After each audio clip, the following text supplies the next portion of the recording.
ایک دفعہ کا ذکر ہے، کسی گاؤں میں ایک بہت مالدار بوڑھا رہتا تھا۔ اس کے دو بیٹے تھے۔ بڑے بیٹے کا نام سہیل اور چھوٹے بیٹے کا نام راہیل تھا۔ سہیل فرمان بردار اور شریف تھا، جبکہ راہیل بہت چالاک اور لالچی تھا۔ ایک دن بوڑھے باپ نے دونوں بیٹوں کو اپنے پاس بلایا اور کہا، میں اب بہت ضعیف ہو گیا ہوں اور کچھ ہی دنوں کا مہمان ہوں۔ میرے بچوں، میرے بعد تم کے جانور اور نقد رقم آپس میں برابر بانٹ لینا۔ کچھ ہی عرصے بعد باپ کا انتقال ہو گیا۔ باپ کے مرنے کے بعد چھوٹے بھائی راہیل نے سب چیزوں پر خود ہی قبضہ کر لیا۔ اس نے سہیل کو تھوڑی سی زمین دی۔ یہ زمین پتھریلی تھی اور پاس کوئی نہر تھی نہ کنواں جس سے اسے سیراب کیا جاتا۔ یہ زمین کھیتی باڑی کے لیے بیکار تھی۔ سہیل چھوٹے بھائی سے بہت محبت کرتا تھا، اس لیے اس نے راہیل سے کچھ نہیں کہا اور بنجر زمین لے کر ہی خوش ہو گیا۔ سہیل نے بڑی محنت سے پتھریلی زمین کو کھیتی باڑی کے قابل بنایا اور پھر اس میں بیج بوئی۔ اس طرح جو تھوڑی بہت فصل ہوتی اسے بیچ کر اپنا گھر چلاتا اور خوش رہتا، مگر زمین خراب ہونے کی وجہ سے زیادہ محنت کے باوجود فصل کم ہوتی گئی، یہاں تک کہ سہیل کے لیے پیٹ بھرنا مشکل ہو گیا۔ جب بات پاکوں تک آ پہنچی تو سہیل نے راہیل سے مدد لینے کا فیصلہ کیا۔ چنانچہ وہ اپنے چھوٹے بھائی کے گھر پہنچا اور کہا، بھائی میں بہت شرمندہ ہوں مگر کیا کروں، اب تو نوبت پاکوں تک پہنچ گئی۔ آپ مجھے تھوڑی زمین یا کچھ رقم قرض دے دو، میں محنت کر کے یہ قرض جلد ہی اتار دوں گا۔ راہیل کو پیسے کے علاوہ کسی چیز سے محبت نہیں تھی۔ اس کے دل میں بڑی بھائی کے لیے بھی محبت نہیں رہی تھی، اس لیے اس نے سہیل کو قرض دینے سے انکار کر دیا۔ ایک تو سہیل کئی دنوں سے بھوکا تھا، دوسرا راہیل کا رویہ دیکھ کر اس کا دل بھر گیا۔ وہ پھوٹ پھوٹ کر رونے لگا، مگر راہیل پر اس کے آنسوں کا ذرا بھی اثر نہ ہوا۔ سہیل نے دل برداشتہ ہو کر گاؤں چھوڑنے کا فیصلہ کیا اور جنگل کی طرف چل پڑا۔ سہیل جنگل میں بہت دور تک نکل گیا۔ اچانک اسے ایک گھوڑا سوار اپنی طرف آتا دیکھا۔ تھوڑی ہی دیر میں وہ سہیل کے پاس پہنچ گیا۔ گھوڑا سوار نے سہیل کی بدحالی کی وجہ پوچھی تو سہیل ٹال گیا، مگر گھوڑا سوار کے بے حد اصرار سے سہیل نے سارا قصہ سنا ڈالا۔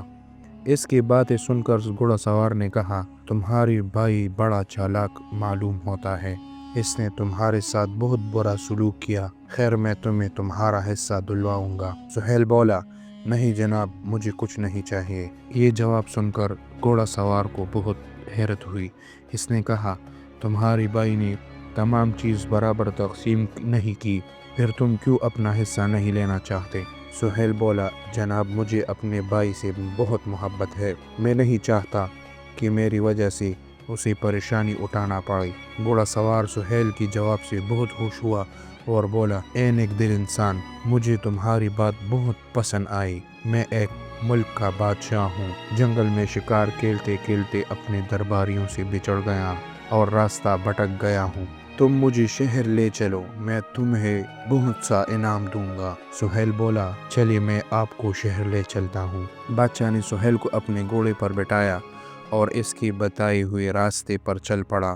محل پہنچتے ہی بادشاہ نے وزیر کو بلایا اور حکم دیا کہ سب سے زرخیز زمین سہیل کو دی جائے۔ پھر بادشاہ نے سونے چاندی سے بڑی تھیلی دی کہ سہیل کو رخصت کیا۔ سہیل بادشاہ کا بے حد ممنون تھا۔ محل سے نکل کر سہیل بادشاہ کی دی ہوئی زمین پر پہنچ گیا۔ یہ زمین کھیتی باڑی کے لیے بہت زرخیز تھی، قریب ہی دریا بہہ رہا تھا۔ سہیل نے اللہ کا شکر ادا کیا اور محنت سے کھیتی باڑی کرنے لگا۔ تھوڑے ہی عرصے میں سہیل کے حالات بدل گئے، وہ شہر کے امیر ترین آدمیوں میں شمار ہونے لگا۔ ادھر اتفاق سے راہیل کے گاؤں میں کسی وبا سے اس کی بہن سے ایک ایک کر مر گئی۔ زمین وہ پہلے ہی بیچ کر کھا چکا تھا۔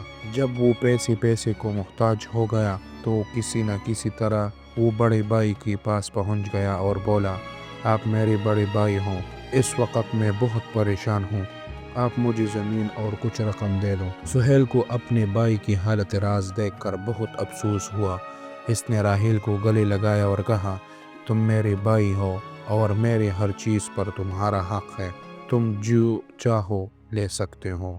راہیل نے یہ پیشکش سنی تو اسے اپنا رویہ یاد آیا۔ وہ دل ہی دل میں بہت شرمندہ ہوا۔ اس نے سہیل سے اپنے رویے کی معافی مانگ لی اور بولا، میرے پیارے بھائی، آپ بہت اچھے ہو، میں نے آپ کے ساتھ بہت برا سلوک کیا تھا، مجھے معاف کر دو۔ سہیل کو اپنے بھائی کی بدلی ہوئی رویے سے تعجب بھی ہوا اور خوشی بھی۔ اس نے کہا، ایسا نہ کہو، تم میرے چھوٹے بھائی ہو اور ابا جان کے جانے کے بعد تمہارا خیال رکھنا میرا فرض ہے۔ یہ سن کر راحیل نے بھائی کو گلے لگایا، پھر دونوں بھائی مل کر ہنسی خوشی رہنے لگے۔